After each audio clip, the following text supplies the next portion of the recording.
Hello friends, myself is Chandan Kumar Singh. This is the first part of machine design. यहाँ पर हम लोग आर्किजन को सॉल्व कर रहे हैं. ये वीडियो बहुत लेट आ रहा है. बहुत लेट आने के लिए सॉरी आप लोग से. दूसरे काम में बिजी होने की वजह से आगे कंप्लीट नहीं हो सका. फिलहाल अभी हम लोग इसको स्टार्ट करेंगे और कोशिश करेंगे कि बहुत जल्द ये फिनिश हो जाए, क्योंकि बहुत ज़्यादा रिक्वेस्ट था, इसलिए इसको वीडियो को बनाना पड़ रहा है. Machine design question number 1. The ultimate strength of steel in tension in comparison to shear is the ratio of. तो अल्टीमेट स्ट्रेंथ जो होता है, मैक्सिमम स्ट्रेंथ स्टील में, वो टेंशन में क्या होता है और शेयर में क्या होता है और कंप्रेशन में क्या होता है. ये अगर आपको पता होगा तो आप इसका रेशियो बता सकते हो. दैट मीन्स इसका रेशियो जो होता है 3/2 होता है. Option number C. Now this is the tensile strength of low carbon steel 360 to 900 megapascal. Compressive strength of low carbon steel is equal to 160 megapascal and shear strength is equal to 241 to 462 megapascal. आपसे पूछा गया है कि tensile strength by shear strength क्या होगा. तो tensile strength 360 divided by 241 ये approx जो होगा, ये रेशियो जो देगा आपको 3/2 का रेशियो देगा. आपसे अगर उल्टा पूछ दे, that means shear strength divided by tensile strength, that means वो हो जाएगा 2/3. तो आपको ये डेटा याद रखना जब बहुत ही इंपॉर्टेंट है. ये डेटा आप याद रखिए कि स्टील का टेंसाइल स्ट्रेंथ में कितना वो उसका स्ट्रेंथ होता है, कितना मैक्सिमम वो सह सकता है. कंप्रेसिव स्ट्रेंथ में कितना मैक्सिमम वो स्ट्रेस सह सकता है और शेयर स्ट्रेंथ में मैक्सिमम वो कितना सह सकता है. नाउ ये वैल्यू है 241 टू 462. आपको लोवेस्ट वैल्यू आपको याद रखिए, आपका शेयर स्ट्रेंथ में ये वैल्यू होता है लो कार्बन स्टील का. नाउ कास्ट आयरन का अगर बात किया जाए, कास्ट आयरन का टेंसाइल स्ट्रेंथ जो होता है वो 100 टू 200 मेगापास्कल होता है. कंप्रेसिव स्ट्रेंथ जो होता है वो 400 टू 1000 मेगापास्कल होता है. कास्ट आयरन बहुत ज़्यादा कंप्रेसिव स्ट्रेस सह सकता है. और शेयर स्ट्रेंथ जो होता है 120 मेगापास्कल होता है. ये कास्ट आयरन का होता है. ये भी डेटा आप याद रखिए. तो कास्ट आयरन का ये और लो कार्बन स्टील का वो जो भी दिखाया. नाउ एक टर्म है टफनेस. टफनेस हम लोग बहुत पहले भी डिस्कस किए हैं. Toughness is the amount of energy absorbed up to the point of fracture due to shock and impact load. Shock और इम्पैक्ट लोड की वजह से किसी के ऊपर कोई इम्पैक्ट लोड पड़ा तो उसमें जो अमाउंट ऑफ एनर्जी एब्जॉर्ब होगा up to the point of fracture, उसी को हम लोग बोलते हैं टफनेस. तो toughness it is the property of material to resist fracture. That means amount of energy absorbed up to the point of fracture due to high impact load looks like hammer blow. The toughness of material decreases when heated. जब गर्म करते हैं तो toughness आपका घटता है. It is the measure of the energy absorbed per unit volume up to the point of fracture. This property is desirable in the part subject to shock and impact load. Shock and impact load अगर जहाँ कहीं पड़ रहा है तो हम वो जो मशीन का जो पार्ट बनाएंगे जहाँ पर शॉक और इम्पैक्ट लोड बहुत ज़्यादा होता है, वो पार्ट आपका हाईली टफ होना चाहिए. तो टफनेस जैसे कि हम जानते हैं कि ये स्ट्रेस स्ट्रेन कर्व है. स्ट्रेस स्ट्रेन कर्व में ये आपका यील्ड पॉइंट है, ये अल्टीमेट स्ट्रेस, मैक्सिमम स्ट्रेस, उसके बाद up to the point of fracture. Up to the point of fracture जितना भी एनर्जी एब्जॉर्ब हुआ, ये सारा एनर्जी, उस एनर्जी को हम लोग बोलते हैं टफनेस. और the amount of energy absorb up to the elastic limit तक जो अमाउंट ऑफ एनर्जी एब्जॉर्ब होता है उसको हम बोलते हैं रेजिलियंस. ये पर यूनिट वॉल्यूम के हिसाब से. नाउ क्वेश्चन नंबर फर्स्ट का आपका मिला 3/2. Question number 2. The permissible stress of carbon steel under static loading. Carbon steel, that means आप कह सकते हो low carbon steel. Static loading में परमिसिबल स्ट्रेस क्या होता है, केजी पर सेंटीमीटर स्क्वायर में बताना है आपको. तो ये होता है 4000 टू 7500 केजी पर सेंटीमीटर स्क्वायर. ये इतना होता है, ये आपको इतना ध्यान रखना है. नाउ अगर हम बात करें कि अभी हम देखें कि जो टेंसाइल स्ट्रेंथ होता है वो कितना होता है 360 टू 900 मेगापास्कल. हम 360 उठा रहे. 360 का क्या किए हम, 360 न्यूटन पर मिलीमीटर स्क्वायर है. दैट मेगापास्कल को न्यूटन पर मिलीमीटर स्क्वायर भी बोलते हैं हम लोग. तो न्यूटन हम लोग ये जानते हैं कि 1 kgf is equal to 10 newton. तो 1 न्यूटन के जगह पर 1/10 kgf, ये 10 इधर आ जाएगा तो 1/10 kgf, तो 1 न्यूटन के जगह पर आप 1/10 kgf आप पुट किए। रहा बात मिलीमीटर स्क्वायर, मिलीमीटर स्क्वायर में आप यहाँ पर क्या कीजिए कि 10⁻, मिली का वैल्यू होता है 10⁻⁻3, उसका स्क्वायर है, मिली का स्क्वायर है यहाँ पर, तो उसका स्क्वायर 10⁻⁻6 हुआ। 10⁻6 में 10⁻⁻ अलग कर, 10⁻2 अलग कर लीजिए और 10⁻4 अलग कर लीजिए। 10⁻4 को आप सेंटी का स्क्वायर बोल सकते हो। दैट मीन्स आप कह सकते हो कि मिलीमीटर स्क्वायर को सेंटीमीटर स्क्वायर में कन्वर्ट करेंगे, दैट मीन्स इतना हम पुट करेंगे 10⁻²। ये 10⁻² ऊपर जाएगा तो कितना मिल गया आपको, ये जीरो कैंसिल हो गया, दैट मीन्स 3600 kgf पर सेंटीमीटर स्क्वायर। दैट मीन्स इसका जो करेक्ट ऑप्शन होगा वो 4000 to 750 kg पर सेंटीमीटर स्क्वायर, ये करेक्ट होगा। क्योंकि आपका आ रहा है 3600, तो ये हम उठाए थे मिनिमम वाला, उसके मैक्सिमम वाला कोई भी वैल्यू उठाइएगा तो ये वैल्यू आपको मिलेगा, ये आप ध्यान में रखिए। और अगर इसमें नहीं, कोई डेटा में नहीं जाइए तो डेटा डायरेक्ट आप याद रखिए, डेटा कहीं मिलेगा नहीं। Next is the property of the material which enable it to resist fracture due to the high impact load. High impact load, the property of material which enable it to resist fracture due to high impact load, तो उसको हम लोग toughness बोलते हैं, अभी देखें हम लोग। नेक्स्ट है for a long and narrow cross section. Long and narrow cross section, the ratio of b by t, that means अगर ये triangular cross section है, that means this is b and this is t. above 10, b/t का जो ratio है वो greater than 10 है। And the bar subjected to torsion, यहाँ पर बार में टोर्सन लग रहा है, बार में क्या लग रहा है, टोर्सन टी लग रहा है, दैट मीन्स टॉर्क लग रहा है। The value of maximum shear stress क्या होगा, तो आपका बुक का आंसर है ये, जबकि एक्चुअल आंसर होगा आपका डी, ये आप ध्यान रखिएगा। नाउ कैसे, इसके बारे में थोड़ा डिस्कस कर लेते हैं हम लोग।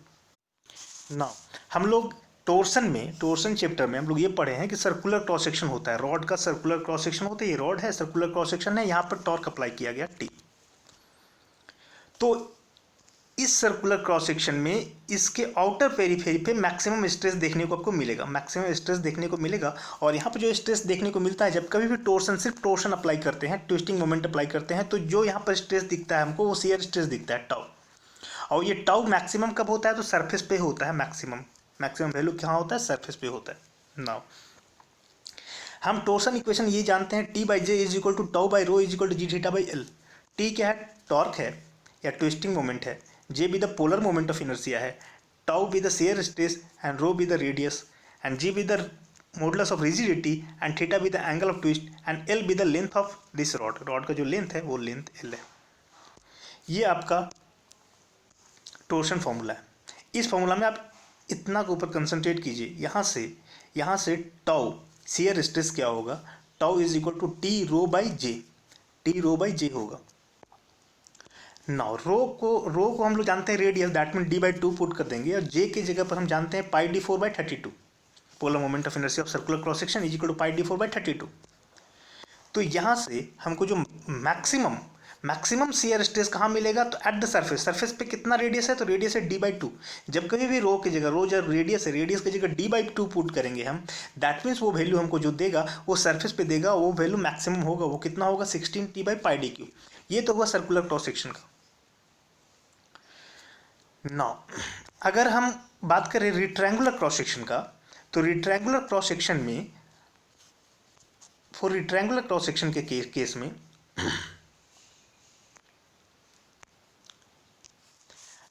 टोर्सन जो है वो आपके सिलेबस में नहीं है, torsion for rectangular cross section ये आपके सिलेबस में नहीं है, लेकिन फिर भी यहाँ से अगर क्वेश्चन आता है फॉर रेक्टेंगुलर सेक्शन, तो आपको करना क्या है कि इसका moment of inertia about Z axis, that mean polar moment of inertia J निकालना है।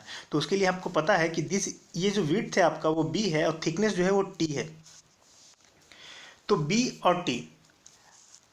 अब moment of inertia about x axis, अगर इसको हम एक्स एक्सिस माने तो एक्स एक्सिस के अबाउट मोमेंट ऑफ इनर्शिया क्या होगा, तो बी टी क्यू बाई 12, ये आपको पहले से पता है moment of inertia about x axis. Similarly moment of inertia about y axis क्या हो जाएगा, तो वाई एक्सिस के पैरेलल कौन सा है, टी है, तो t b cube divided by 12। ना moment of inertia about Z axis क्या होगा, तो I x x plus I y y जो होगा वो moment of inertia about Z axis होगा। इसी जेड एक्सिस के अबाउट मोमेंट ऑफ इनर्शिया को हम लोग बोलते हैं पोलर मोमेंट ऑफ इनर्शिया। और पोलर मोमेंट ऑफ इनर्शिया अगर आप इस यहाँ से निकालोगे तो यहाँ से आपको मिलेगा I x x plus I y y b t, यहाँ से बी टी बाहर निकालोगे तो t square plus b square divided by 12। That means ये आपको मिला moment of inertia, polar moment of inertia आपको ये मिला। नाउ एक बात यहाँ पर और नोटिस करना है कि आपके क्वेश्चन में ये बोल रहा है कि फॉर नैरो क्रॉस सेक्शन के केस में b by t is greater than 10 होता है। ये ध्यान रखिएगा, b by t is greater than 10 होता है। अगर हम बात करें इसका तो b by t is greater than 10, that mean b is greater then 10t। Thickness का 10 गुना, थिकनेस का 10 टाइम्स, थिकनेस का 10 टाइम्स से भी विड्थ अगर बड़ा है तो उसको हम लोग बोलते हैं नैरो क्रॉस सेक्शन। विड्थ जो आपका है ये बड़ा होना चाहिए और ये थिकनेस बहुत कम होना चाहिए। थिकनेस जो इतना दिख रहा है आपको, थिकनेस बहुत ही कम होना चाहिए, तभी तो उसका 10 गुना करेंगे तब भी बी मिलेगा मेरे को। दैट मीन्स आपका जो है ये थिकनेस बहुत ही कम होगा तभी तो उसको नैरो बोलेंगे, और थिकनेस अगर बहुत कम होगा तभी तो b by t is greater than 10 होगा। अगर b by t is greater than 10 होगा that mean t by b is less than 10 होगा। t by b less than 10 होगा, इसका मतलब ये t बाई बी जो भी है, जो भी क्वांटिटी है वो बहुत ही कम होगा।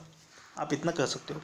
नो, अगर टोर्सनल सेक्शन मॉडुलस का बात करें, section modulus of rectangle for torsional section modulus का बात करें तो उसके लिए आपको यहाँ से सेक्शन मॉडुलस आप लोग क्या जानते हो, z is equal to I by y जानते हो। बेंडिंग में आप लोग सेक्शन मॉडुलस पढ़े हो, सेक्शन मॉडुलस होता है moment of inertia divided by y, distance of the neutral axis from the upper fibre से न्यूट्रल एक्सिस के बीच का डिस्टेंस जो होता है वो वाई, आई बाई वाई होता है।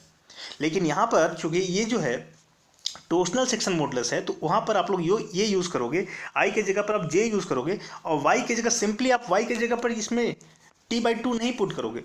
इसका एक रिलेशन है, एक एम्पिरिकल रिलेशनशिप है, ये रिलेशनशिप आपको याद रखना होगा।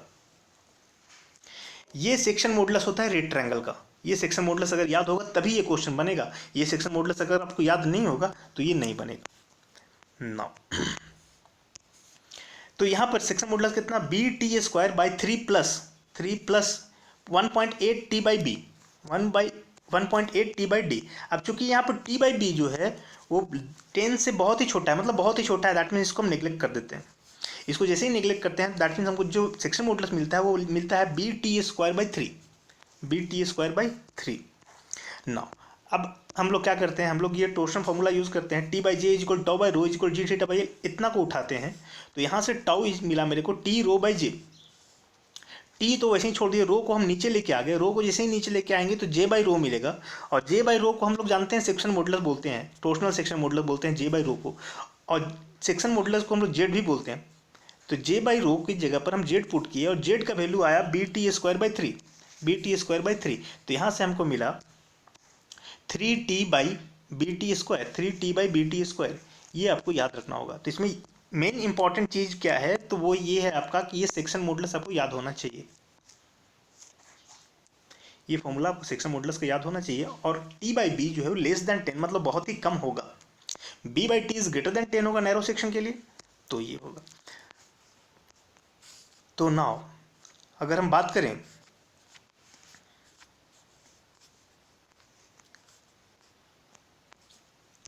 कि यहाँ पर जो हमको मिला मैक्सिमम शेयर स्ट्रेस मिला वो 3t by B T square हमको मिला। नाउ अगर इसी चीज़ को हम किसी एक बुक का हम देखें तो आपको जैसे मान लीजिए कि कोई आंसर गलत होता है, तो आंसर कोई गलत होता है तो आपको क्वेश्चन पूछ दिया वो एग्जामिनेशन में अगर क्वेश्चन पूछ दिया तो आपको कहीं ना कहीं कुछ प्रूफ देना पड़ेगा कि आप कहाँ से ऐसा पढ़े हो। तो उसके लिए एक बुक का डेटा भी हम दे रहे हैं, उसको भी आप ध्यान में रखिएगा। तो उससे क्या होगा कि उससे आप कंप्लेन कर सकते हो कि आपका ये ऑप्शन सही नहीं है, आपका ये ऑप्शन सही है। नाउ ये फॉर रेक्टेंगुलर क्रॉस सेक्शन के लिए ये बुक का है, ये एक बुक का है। आपको ये किस बुक से लिया गया है तो ये आपको नहीं पता चल रहा है, तो आप क्या कीजिए कि ये जो भी लाइन लिखा हुआ है, इस लाइन में जो भी लिखा हुआ वर्ड लिखा हुआ उसको गूगल में टाइप कीजिए, गूगल में ये टाइप कीजिएगा तो आपको किस बुक का है ये आपको बता देगा, वो बुक खोल देगा, पता चल जाएगा किस बुक से लिया गया है। तो वहाँ से आप कंप्लेन कर सकते हो, वहाँ से आप उस बुक का पेज उठाओ और किस बुक से लिया गया है और वो कंप्लेन आप कर सकते हो। नाउ इसमें क्या है कि शेयर स्ट्रेस रिट्रायंगुलर क्रॉस सेक्शन के लिए जो शेयर स्ट्रेस होता है उसके लिए दो इंपेरिकल रिलेशनशिप यहाँ पर दिया गया है, ये और ये जो दिया हुआ है theta by L angle of twist के लिए दिया हुआ है, per unit length, angle of twist per unit length के लिए ये दिया गया है, और ये जो दिया गया है ये आपका shear stress maximum shear stress के लिए दिया गया। तो जैसा कि आप शेयर स्ट्रेस का डिस्ट्रीब्यूशन यहाँ पे देख रहे हैं कि है आपका रिट्रायंगुलर क्रॉस सेक्शन, ये आपका इसको डी बोल रहा है और इसको बी बोल रहा है। नाउ हम लोग जो अभी देखे उसमें इसको हम बी बोले थे, इसको हम थिकनेस बोले थे, मतलब जो डी था वो बी था, ठीक है, और जो बी था वो टी था। तो अगर उस वैसे रिप्लेस करेंगे इस इक्वेशन को तो कैसे रिप्लेस होगा, t by k one, d के जगह पर b T square, b T square, t by k one b T square. तो नाउ यहाँ पर आपको दिख रहा है कि इसके पेरीफेरी में यहाँ पर शेयर स्ट्रेस का वैल्यू मैक्सिमम है, यहाँ पर शेयर स्ट्रेस का वैल्यू थोड़ा सा उससे कम है और यहाँ पर उससे भी कम है। दैट मीन्स आप कह सकते हो शेयर स्ट्रेस का जब इसको रोटेट करते हो, आप इस क्रॉस सेक्शन को रोटेट करते हो, टॉर्क अप्लाई करते हो, तो आपको मैक्सिमम शेयर स्ट्रेस तो यहाँ पर मिलता है, यहाँ पर थोड़ा सा उससे कम मिलता है, तो जो मैक्सिमम वैल्यू मिलता है वो आपको ये मिलता है t by k one d b square या b T square, b T square भी आप बोल सकते हो, इसको बी टी स्क्वायर बोल सकते हो। K one and k two be the two constant, k one and k two be the two constant, यहाँ पर के वन है और यहाँ के टू है, दो कॉन्स्टेंट है, एंड इसका वैल्यू डिपेंड करता है डी बाई बी पे, डी बाई बी पे, या फिर आप डी को आप क्या कहो, बी कहो, और बी को कहो टी, बी बाई टी पे। तो b by t is greater than 10 अगर है, b by t is greater than 10 है तो हम उसको बोलेंगे कि वो नैरो क्रॉस सेक्शन है रेक्टेंगल का, और जब ये ऐसा होता है तो k1 और k2 का वैल्यू 1/3 होता है। कैसे होता है वो अभी आप दिखाए हम आपको। तो जैसे ही k1 के जगह पर 1/3 आप पुट करोगे तो आपको मिलेगा 3t by B T square, 3t by B T square, यहाँ से आपको मिलेगा। नाउ अगर यहाँ पर आप यहाँ पे देख सकते हो 3t by b d square, 3t by b d maximum shear stress आपको ये मिलेगा। इसके अलावा यहाँ पर ये चूंकि डिफरेंट बुक का है, दूसरे बुक का है, तो इसमें थोड़ा सा रॉन्ग है। यहाँ से रॉन्ग क्या है कि यहाँ पर d बाई बी जो लिया जो आप लोग पढ़े हो वो ग्रेटर देन 10 लिखा है। दैट मीन्स हम कह सकते हैं d के जगह अगर हम b पुट करें और b के जगह पर t पुट करें तो ग्रेटर देन 10, ये ठीक है, ये ठीक है, लेकिन ये फिगर गलत है। ये फिगर में उल्टा आपको दिखाया गया है, ये फिगर में रॉन्ग है, क्योंकि फिगर में यहाँ पर आप नोटिस कीजिएगा यहाँ पर b है, ये आपका b है, जबकि इस फिगर में यहाँ पर d है, ये आप नोटिस कीजिएगा, यहाँ पर d है और ये b है, ये उल्टा। तो इसको आप मत देखिए, ये आपका हम ये रेफरेंस के लिए थे, तो ये आपका मोमेंट ऑफ इनर्शिया, ये आपका सेक्शन मॉडुलस, ये आपका सेक्शन मॉडुलस। यदि आपका थिकनेस शॉर्टर है तब, थिकनेस शॉर्टर है तो ये हम भी निकाल चुके, ये भी निकाल चुके कॉपी में, वो कॉपी में देख लीजिएगा, कॉपी का जो मटेरियल डाले वो। और रहा बात इसमें आपको मैक्सिमम शेयर स्ट्रेस जो होता है वो आपका 3t by B T square. तो आप सिर्फ इतना ही ध्यान में रखो, रेक्टेंगुलर क्रॉस सेक्शन के लिए मैक्सिमम शेयर स्ट्रेस का वैल्यू ये होता है। के का वैल्यू k1 और k2 का वैल्यू 1/3 होता है नैरो रेक्टेंगुलर सेक्शन के लिए। नैरो रेक्टेंगुलर सेक्शन कहने का मतलब ये है कि आपका जो b है, this is b and this is t, तो b by t is greater than 10 अगर होगा तभी तो नैरो होगा। b is greater then 10t, thickness का 10 टाइम्स से भी ग्रेटर है आपका, ग्रेटर देन है आपका वो b जो विड्थ है वो, तो आप उसको बोलोगे नैरो क्रॉस सेक्शन। तो इसका आप ये देखें आप 3t by B T square. Next है for a rectangular cross section of a beam. इस क्वेश्चन में भी आपका जो आंसर दिया गया है क्वेश्चन नंबर 13.5 और 13.6, 13.5 में जो ऑप्शन दिया हुआ है वो ऑप्शन दिया हुआ है ई, और 13.6 में जो ऑप्शन दिया हुआ है वो ऑप्शन दिया हुआ है बी, जबकि दोनों का दोनों आपका रॉन्ग है। तो जब दोनों का दोनों रॉन्ग है तो सही क्या है, तो ये क्वेश्चन ऑलरेडी हम लोग स्ट्रेंथ ऑफ मटेरियल में डिस्कस कर चुके हैं। फिर भी सेम क्वेश्चन, ये दोनों क्वेश्चन आपका खुरमी में भी दिया हुआ है, लेकिन उसमें सुधार दिया है, आंसर को सुधार दिया है वो, और वो सुधार करके वो आंसर लिखा है। तो इसमें क्वेश्चन क्या कहता है वो आप सुन लीजिए पहले। For a rectangular cross section beam subjected to shear force F, rectangular cross section है, बीम है मेरे पास एक, बीम का जो क्रॉस सेक्शन है वो रेक्टेंगुलर है, is subjected to shearing force F, कहीं पे शियरिंग फोर्स, यहाँ पर शियरिंग फोर्स मान लीजिए एफ लग रहा है। द मैक्सिमम शियर स्ट्रेस कितना होगा? तो maximum shear stress rectangular section के लिए हम लोग को पता है मैक्सिमम शियर स्ट्रेस कितना होता है, ये होता है 3/2 V/A। ये आप लोगों को रेक्टेंगुलर सेक्शन के लिए याद होना चाहिए, 3/2 V/A। और सर्कुलर क्रॉस सेक्शन के नेक्स्ट क्वेश्चन के लिए यही सेम प्रॉब्लम है, लेकिन यहाँ पर जो ये रेक्टेंगल था, यहाँ पर सर्कुलर क्रॉस सेक्शन, तो सर्कुलर क्रॉस सेक्शन के लिए होता है 4/3 V/A, 4/3 V/A। भी द शेयर फोर्स, यहाँ पर शेयर फोर्स आपका एफ दे रखा है, तो जहाँ जहाँ भी है वहाँ आप एफ पुट कर दिए डायरेक्टली, तो shear force F and area तो आप निकाल ही सकते हो, रेक्टेंगल है तो बी इंटू एच जो भी है, बी इंटू एच जो भी है, रेक्टेंगल का जो एरिया दिया हुआ है वो एरिया आप पुट कर सकते हो, बी इंटू टी। तो यहाँ से आपको जो भी आंसर होगा वो दिख जाएगा ना। तो इसमें आपको पूछ रहा है the maximum shear stress induced will be, कितना हो जाएगा?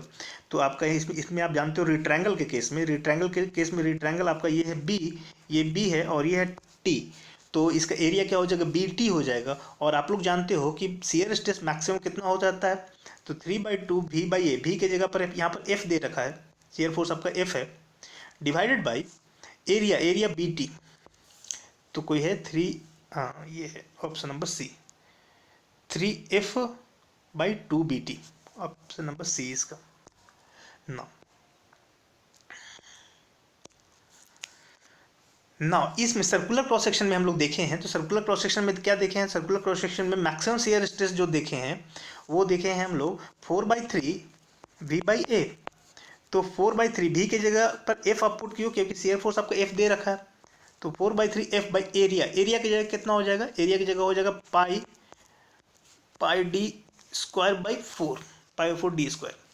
तो 4, ये 4 ऊपर चला जाएगा, तो 16/3 F by pi D square, 16/3 F by pi D square, कोई भी ऑप्शन नहीं है ना। सेम क्वेश्चन कोई भी आंसर इसमें नहीं है, तो सेम क्वेश्चन आपको हम दिखा रहे हैं खुरमी का ना। क्वेश्चन नंबर 74 और 75 ये खुरमी का है। तो इसमें when a beam of rectangular cross section of width B and depth D, width B है और डेप्थ डी है, is subjected to shear force, यहाँ पर क्या लिखा है, विड्थ बी और डेप्थ डी, और एरिया में क्या लिखा है, बी इंटू एच, महान।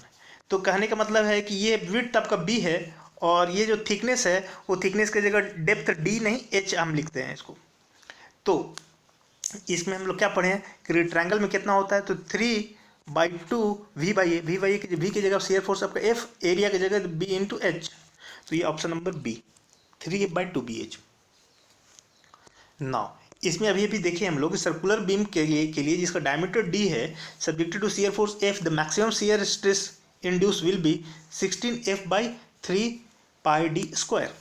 तो अभी देखें 4/3 V/A, this is the maximum shear stress, V की जगह आप F पुट कीजिए, क्योंकि शियर फोर्स आपको F दे रखा है, एरिया की जगह π/4 डी स्क्वायर, ये 4 ऊपर जाएगा, 16/3 F/पाई D square, that mean option number D ना।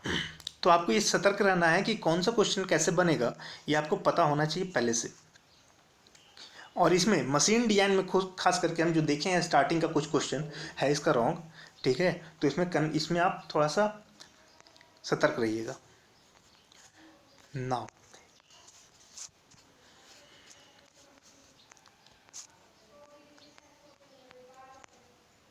तो इसमें तो कोई ऑप्शन नहीं मिला, इसमें हमको मिला 3F/2 BT। नाउ यहाँ पर एक बात हम और डिस्कस कर लेते हैं कि जैसे कि मान लीजिए कि कोई क्वेश्चन है बुक में, उसका गलत आंसर है, और बुक में अगर गलत आंसर है तो हम उसको सुधारे हैं, तो हम अगर उसको सुधारे हैं तो कुछ ना कुछ रिसर्च करने के बाद ही सुधारे हैं, ऐसे नहीं सुधारे। एक लड़का था, एक स्टूडेंट था जो कि अभी SJVN का एग्ज़ाम दे करके आया, जेई का एग्ज़ाम दे करके आया, सतलज विद्युत निगम लिमिटेड का एग्ज़ाम था। उसमें ये स्टूडेंट हमसे पूछा कि सर आप हमको ये बताए हैं, जबकि उसका जो आंसर की है वो आंसर की हमको बता रहा है कि वो मोर वॉल्यूम, और बुक में भी मोर वॉल्यूम है, हम आपका पढ़ के गए और ये मार के आए, लेस वॉल्यूम मार के आए, तो क्या होगा, कैसे होगा इसका। तो इसके लिए हम उसको बोले कि देखो ज़्यादा टेंशन लेने की ज़रूरत नहीं है, आप 11th के NCERT का बुक उठाओ, केमिस्ट्री का, केमिस्ट्री में के NCERT के बुक में ये स्पष्ट लिखा हुआ है, तो आप उसको वहाँ से उसको कंप्लेन कर सकते हो, कंप्लेन कर सकते हो। दैट मीन्स हम उसको फिर NCERT का बुक का भेजें, तो आपसे NCERT की बुक में ये स्पष्ट है कि एट हाई प्रेशर पर, ये प्रेशर चूँकि जब हाई है तो हाई प्रेशर पर, अगर हाई प्रेशर पर बात करें तो वॉल्यूम जो है वो आइडियल गैस का जो वॉल्यूम होता है कम होता है, और रियल गैस का वॉल्यूम जो होता है वो ज़्यादा होता है। यहाँ से स्पष्ट है, इस फिगर से स्पष्ट है, तो यहाँ से आप डायरेक्ट कंप्लेन कर सकते हो NCERT के डायरेक्ट बुक से। तो ये हम बताने के पीछे रीज़न ये है कि जैसे मान लीजिए कोई बुक का हम डालें जिसका आंसर रॉन्ग रहता है, उसमें हम कोशिश करते हैं कि वो हम बुक से ही डालें। बुक से डालेंगे तो आप उस बुक का जो भी मटेरियल है, इसी मटेरियल का 4 लाइन आप यहाँ से गूगल में टाइप करो, आपको दिख जाएगा कौन से बुक से ये लाइन लिखा हुआ है, और फिर वो बुक का प्रिंट आउट निकाल करके उसमें आप कंप्लेन कर सकते हो। तो इस क्वेश्चन में आपसे पूछा ये गया था कि ideal gas as compare to real gas at very high pressure occupies less volume, ये लेस वॉल्यूम ऑक्यूपाई करता है, तो ये आपका सही है, तो आप इस तरह से कंप्लेन कर सकते हो। अभी इसमें कुछ और भी रॉन्ग क्वेश्चन मिलेगा आपको, तो आपको करना क्या है कि आपको हम ये प्रोवाइड करेंगे कि किसी न किसी बुक का ही वो मटेरियल डालें ताकि आपको कन्फ्यूज़न ना रहे। नेक्स्ट क्वेश्चन है, इन बेंडिंग ऑफ बीम, कोई बीम है, ये आपका हिंज सपोर्ट है और ये आपका रोलर सपोर्ट है। The transverse shear stress are induced between the element और fiber, transverse shear stress induce होता है, मतलब शियर फोर्स यहाँ पे इंड्यूस होता है। If the bending moment is, कब ये इंड्यूस होगा शियर फोर्स भी, जिसको शियर फोर्स भी बोलते हैं हम लोग, वो कब इंड्यूस होगा in a fiber, if the bending moment is, bending moment क्या होना चाहिए तब वो इंड्यूस होगा। तो आपको पता होना चाहिए कि ये पहले भी हम पहले स्ट्रेंथ ऑफ मटेरियल में पढ़ाए हैं कि dm/dx is equal to -v, ये बहुत अच्छा इक्वेशन है, ये आपको याद होना चाहिए। dm/dx is equal to -v and dv/dx is equal to q be the loading and v be the shear force, तो rate of change of shear force with respect to distance is equal to q, और dm/dx rate of change of bending moment with respect to dx is equal to shear force। तो यहाँ पर आप लोग देखे हो dm/dx is equal to -v। अगर m constant है, क्वेश्चन में जनरली ये पूछता है कि अगर बेंडिंग मोमेंट कांस्टेंट है तो शियर फोर्स क्या होगा, तो बेंडिंग मोमेंट अगर कांस्टेंट है तो कांस्टेंट का डिफरेंशिएशन क्या होता है, 0 होता है। तो बेंडिंग मोमेंट m के जगह पर हम कांस्टेंट पुट करेंगे तो उसका डिफरेंशिएशन क्या देगा, मेरे को 0 देगा, दैट मीन शियर फोर्स क्या मिलेगा, 0 मिलेगा। लेकिन यहाँ पर आपसे पूछ रहा है कि dm/dx is equal to -v, ये माइनस टर्म भी यहाँ पर बहुत इंपॉर्टेंट है, dm/dx is equal to -v। तो in a bending beam the transverse shear stress that mean v, shear force यानी v फोर्स होगा तो स्ट्रेस भी होगा, transverse shear stress are induced between the element of fiber if the bending moment is, अगर bending moment constant होगा तो shear force क्या मिलेगा, 0 मिलेगा। अगर बेंडिंग मोमेंट आपका घटेगा, डिक्रीज होगा, अगर बेंडिंग मोमेंट डिक्रीज होगा तो रेट ऑफ चेंज डिक्रीज होगा, विथ माइनस साइन आएगा, और यहाँ पर माइनस साइन है आपका, तो ये माइनस साइन डिक्रीज होगा तभी आपका शियर फोर्स जो होगा कुछ ना कुछ पॉजिटिव होगा। तो शियर फोर्स कब होगा,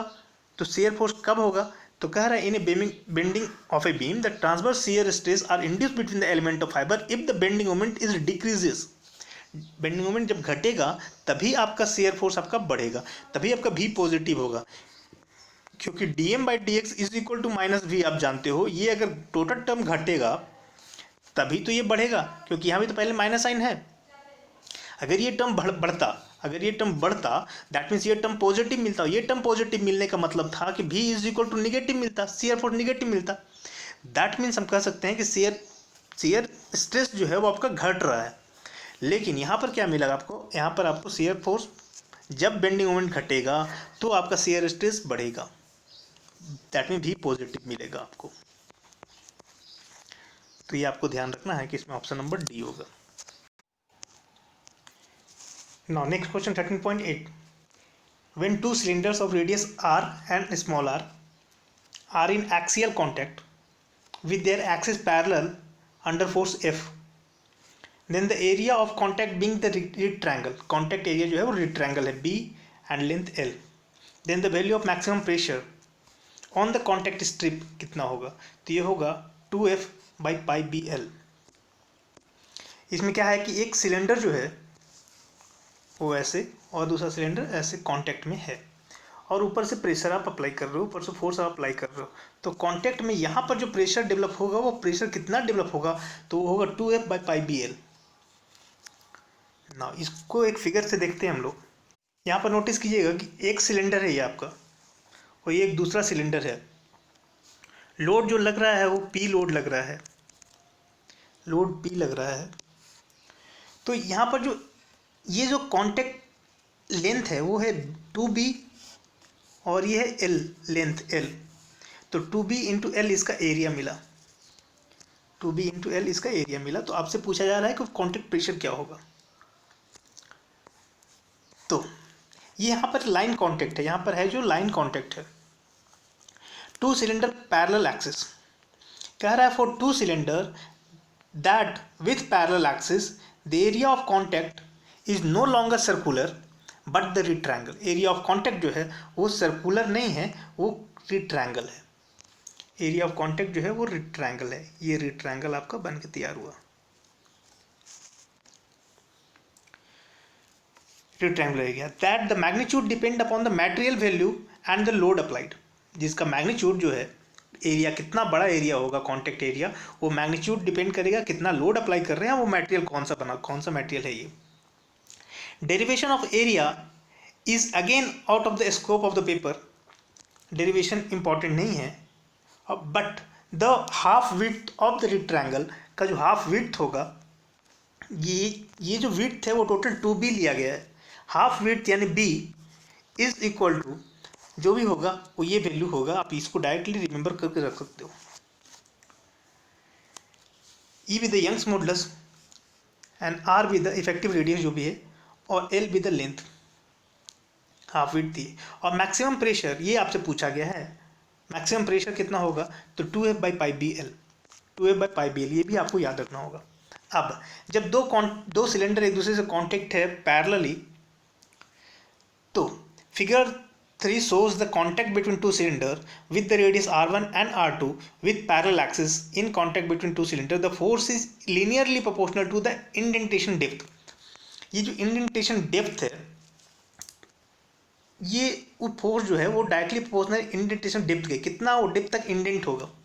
अब जो यहाँ पर जो प्रेशर का डिस्ट्रीब्यूशन होगा, वो प्रेशर का डिस्ट्रीब्यूशन जो होगा वो इलिप्टिकल होगा, वो रेक्टेंगुलर कॉन्टैक्ट एरिया होगा, लेकिन प्रेशर का डिस्ट्रीब्यूशन इलिप्टिकल होगा। इलिप्टिकल प्रेशर डिस्ट्रीब्यूशन यहाँ पर आपको देखने को मिलेगा। तो यहाँ पर दो बात आपको ध्यान रखना है कि पहला जो प्रेशर का डिस्ट्रीब्यूशन, आप सिंपली सोचो कि दो सिलेंडर है, दोनों को एक दूसरे के साथ में कॉन्टैक्ट में रखे हैं और प्रेशर अप्लाई कर रहे हैं, तो यहाँ पर जो कॉन्टैक्ट प्रेशर होगा वो उसका जो प्रोफाइल होगा वो इलिप्टिकल इन नेचर होगा पहला। और वो जो कॉन्टैक्ट प्रेशर होगा, वो कॉन्टैक्ट प्रेशर कितना होगा, तो वो होगा 2F/πBL, 2F/πBL। मैक्सिमम प्रेशर इतना डेवलप होगा 2F/πBL, ये आपको ध्यान रखना है। यहाँ पर 2F/πBL ये आपका करेक्ट आंसर है, आंसर बुक में डिफरेंट हो सकता है, तो आपको ये याद रखना है। Next, the distribution of pressure, pressure का डिस्ट्रीब्यूशन जो होगा वो कैसा होगा, आंसर में पैराबोलिक है लेकिन वो होगा इलिप्टिकल। आप कॉमन सेंस भी लगाओगे तो ऊपर का सिलेंडर और नीचे सिलेंडर के बीच जो कॉन्टैक्ट प्रेशर लगेगा वो इलिप्टिकल इन नेचर ही होगा, पैराबोलिकली नहीं होगा। पैराबोलिकली नहीं होगा कहने का मतलब सिर्फ ऊपर वाला सिलेंडर नीचे वाले पे थोड़ी प्रेशर अप्लाई करेगा, नीचे वाला भी तो ऊपर प्रेशर अप्लाई करेगा। तो सिर्फ ऐसा ऐसा प्रोफाइल थोड़ी होगा, ये पैराबोलिक है, आपका प्रोफाइल इस तरह का होगा ना, इस तरह का प्रेशर डिस्ट्रीब्यूशन का प्रोफाइल। दैट मीन्स आप कह सकते हो कि वो इलिप्टिकल इन नेचर होगा। नेक्स्ट है हॉट सॉर्ट मेटल क्या होता है। हॉट सॉर्ट मेटल क्या होता है? हॉट सॉर्ट का मेटल का मतलब होता है, हॉट सॉर्ट का मतलब होता है कि brittle at high temperature, brittle at high temperature, high temperature पे वो बिटल होता है, तो उसको हम लोग बोलते हैं हॉट सॉर्ट मेटल।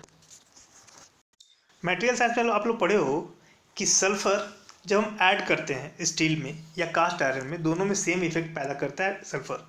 सल्फर अगर हम ऐड करते हैं आइदर फॉर स्टील और on the cast iron, then the same effect is develop on the both the material, making the metal hot short, making the metal hot short, या फिर brittle at high temperature. High temperature पर वो beetle है तो इसी को हम बोलते हैं हॉट सॉर्ट मेटल।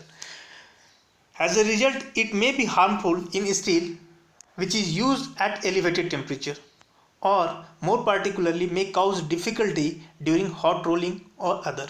अगर हॉट रोलिंग कर रहे हैं तो बिटलनेस उसका जो बढ़ जाता है, क्योंकि हाई टेम्परेचर पर वो ज़्यादा बिटल हो जाता है, तो हाई टेम्परेचर पे ज़्यादा बिटल हो जाएगा, दैट मीन्स क्रैकिंग के चांसेस बढ़ जाएगा। इसलिए सल्फ़र को हम लोग बहुत ज़्यादा ऐड नहीं करते हैं, सल्फ़र ऐड करने से आपका बिटलनेस बढ़ता है। तो सल्फ़र का वैल्यू जो होता है वो आपका कोशिश कीजिए कि 0.23 से कम ही रहे। तो इसके बारे में पहले भी डिस्कस किए हैं, सल्फ़र ऐड करने से बिटलनेस बढ़ता है। फिर यहाँ पर फिलहाल ये देखिए कि हॉट सॉर्ट का मतलब होता है brittle at high temperature. Now next question number 13.11। If the end of elastic bar, कोई एक इलास्टिक बार है, इसके एंड में यहाँ पर struck axially by an hammer, hammer से यहाँ पर स्टक किए, एक कंप्रेसिव वेव डेवलप होगा जो कि आगे की तरफ प्रोपेगेट होगा। Wave develop that travels eight A speed of sound, sound के स्पीड से वो आगे बढ़ेगा। अब साउंड का वेलोसिटी क्या होता है? वेलोसिटी ऑफ साउंड जो होता है वो वेलोसिटी ऑफ साउंड जिसको हम ए से डिनोट करते हैं वो होता है root under E by rho, E be the Young's modulus and rho be the density. इसका भी आंसर आपका बुक में गलत होगा, तो आप ये ध्यान रखिएगा कि this is the velocity of sound, velocity of sound root under E by rho होता है। नाउ एक क्वेश्चन और है इसी से related,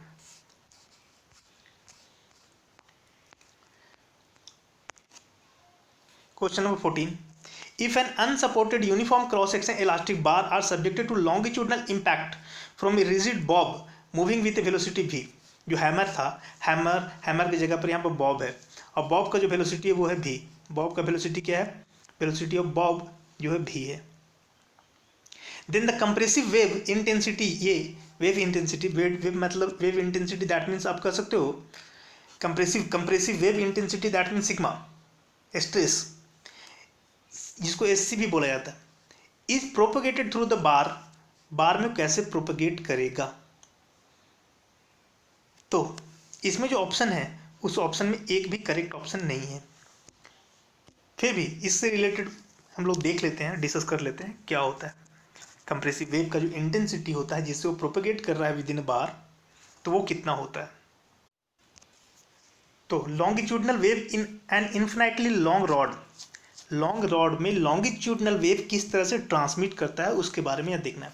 consider a free vibration of an infinitely long linear elastic constrained rod with cross sectional area A, Young's modulus E and Poisson ratio mu at density rho are shown in the figure. ये एक बार है जो कि constrained है Y axis में, Y axis में इसको कोई मूवमेंट नहीं है, दैट मीन वाई एक्सिस में इसको रोक दिया गया है। मतलब जो भी मूवमेंट होना है, जो भी वेव ट्रांसमिट करेगा वो एक्स एक्सिस में ट्रांसमिट करेगा, दैट मीन्स लॉन्गिट्यूडनल वाइब्रेशन यहाँ पर देखने को आपको मिलेगा, ट्रांसवर्स वाइब्रेशन यहाँ पर देखने को आपको नहीं मिलेगा। तो लॉन्गिट्यूडनल वाइब्रेशन आपको देखने को मिलेगा। इसमें इसका डेंसिटी जो है, ये जो मटेरियल है, इस बार का जो मटेरियल है इसका डेंसिटी है rho, Young's modulus E, mu be the Poisson ratio और A be the cross section area. ना एक एलिमेंट हम कंसिडर किए हैं, इस एलिमेंट का थिकनेस है dx, इस एलिमेंट का थिकनेस है dx, m भी द ई भी द यंग्स मॉडुलस है यहाँ पर, लेकिन यहाँ पर m से भी यंग्स मॉडुलस को डिनोट किया है, इसलिए कंफ्यूज नहीं होइएगा। नाउ आप थोड़ा सा नोटिस कीजिए, एक एलिमेंट आप कंसिडर किए हो, वो एलिमेंट का थिकनेस क्या है, dx है, उसी एलिमेंट को यहाँ से यहाँ तक दिखाया गया है, this is the element dx। यहाँ पर जो स्ट्रेस है वो सिग्मा एक्स है, इस फेस में जो स्ट्रेस है वो सिग्मा एक्स है, और कुछ dx डिस्टेंस के बाद जो स्ट्रेस यहाँ पर डेवलप होगा वो स्ट्रेस में कुछ चेंजेस है, सिग्मा एक्स तो है, तो सिग्मा एक्स यहाँ भी है, प्लस कुछ चेंजेस है। कितना चेंजेस होता है, तो जो dx डिस्टेंस के बाद जब टेलर थ्योरम के अनुसार हम लिखेंगे तो उसमें लिखेंगे सिग्मा एक्स जो कि यहाँ था, सिग्मा एक्स प्लस उसमें कुछ चेंजेस हुआ, जो चेंजेस है उसको यहाँ लिखेंगे del sigma x by D X, del sigma x by D X कितना डिस्टेंस के बाद, तो dx डिस्टेंस के बाद, तो इंटू dx। तो ये चेंजेस हुआ, यहाँ पर टोटल स्ट्रेस ये मिला, और यहाँ पर total stress sigma X not जो भी आप बोलिए, यहाँ पर सिग्मा एक्स नॉट और यहाँ पर sigma X naught plus del sigma x by del x into D X, ये मिला। नाउ अगर डिस्प्लेसमेंट का बात करें तो यहाँ पर डिस्प्लेसमेंट अगर u है, u is a function of x not and T, ये फंक्शन वाले को मत देखिए आप क्योंकि उससे कन्फ्यूजन बढ़ जाएगा। यहाँ पर u है तो dx डिस्टेंस के बाद उसका डिस्प्लेसमेंट क्या हो जाएगा, क्योंकि जब भी वेव प्रोपेगेट करेगा, वेव यहाँ से यहाँ प्रोपेगेट करेगा तो यहाँ पर जो उसका डिस्प्लेसमेंट होगा सो, और कुछ डिस्टेंस के बाद जो डिस्प्लेसमेंट होगा सो, दोनों अलग अलग डिस्प्लेसमेंट होगा। तो उसको मैथमेटिकली यहाँ पर डिस्प्लेसमेंट अगर u है तो यहाँ पर होगा u plus del you by del x into D X, कुछ डिस्टेंस के बाद, मतलब dx डिस्टेंस के बाद, तो del you by del x into D x. तो यहाँ पर डिस्प्लेसमेंट ये, और यहाँ पर डिस्प्लेसमेंट आपका ये। ना अगर हम इसको इक्विलिब्रियम में रखें, दैट मीन्स हम ये कहें फोर्स बैलेंस कम करें। फोर्स बैलेंस करने का मतलब ये है कि फोर्स बैलेंस मतलब जो भी फोर्स लग रहा है along x axis is equal to mass into acceleration, mass into acceleration. तो एक्स एक्सिस में नेट फोर्स कितना लग रहा है, तो एक्स एक्सिस में नेट फोर्स लग रहा है इतना, ये क्या है, स्ट्रेस है, इनटू एरिया से अगर मल्टीप्लाई कर देंगे तो फोर्स मिल जाएगा, स्ट्रेस इनटू एरिया फोर्स मिल जाएगा। ये यहाँ पर टोटल फोर्स माइनस ये वाला फोर्स, इसमें भी एरिया से मल्टीप्लाई करेंगे तो ये, that means this force minus this force is equal to net force along x axis. तो this force minus this force is equal to mass into acceleration. अब मास इंटू एक्सेलेरेशन को तो हम जानते हैं d two you by D T square लिख देंगे, d t u by D T square लिखेंगे तो एक्सेलेरेशन दिस इज, और मास की जगह डेंसिटी इंटू वॉल्यूम, तो डेंसिटी की जगह रो, वॉल्यूम की जगह area into displacement D X, rho into A into D X, this is the mass and this is the acceleration. यहाँ से आप नोटिस कीजिएगा कि ये वाला टर्म और ये वाला टर्म एक दूसरे से कैंसिल हो जाएगा, sigma X not a into, और ये sigma X not into A plus में और माइनस में कैंसिल हो जाएगा, बच जाएगा आपके पास ये, और यहाँ पर आपके ये, यहाँ पर ए डी एक्स और यहाँ भी A D X cancel out हो जाएगा, बचेगा ये del sigma x by D X is equal to rho D two you by D T square, ये एक्सप्रेशन मिलेगा। इसको हम लोग बोलते हैं one dimensional equation of motion, one dimensional equation of motion. Now अब हम लोग ये जानते हैं इसमें स्ट्रेस जो होता है, stress is equal to Young's modulus into strain. Strain जो यहाँ पर है, स्ट्रेन को हम लोग यहाँ पर स्ट्रेस की जगह पर Young's modulus into strain, strain हम लोग जानते हैं, स्ट्रेन क्या होता है, डी यू जो भी डिस्प्लेसमेंट था उसके पास, डी यू था, जो भी डी यू डिस्प्लेसमेंट हुआ है दोनों के बीच, change in displacement by original displacement. तो चेंज इन डिस्प्लेसमेंट आपका इतना में से इतना घटाइएगा तो चेंज इन डिस्प्लेसमेंट आपको मिल जाएगा। तो ये डिस्प्लेसमेंट फाइनल डिस्प्लेसमेंट माइनस ये u, तो u माइनस कीजिएगा तो आपको बचेगा ये, इतना में से u माइनस कीजिएगा तो बच जाएगा आपको ये del you by del x into D x divided by D x. तो ये आपका स्ट्रेन मिला del you by del x, strain मिला del you by del x. Change in displacement by original displacement को ही स्ट्रेन बोलते हैं हम लोग। तो del you by del x आपको यहाँ से मिला स्ट्रेन।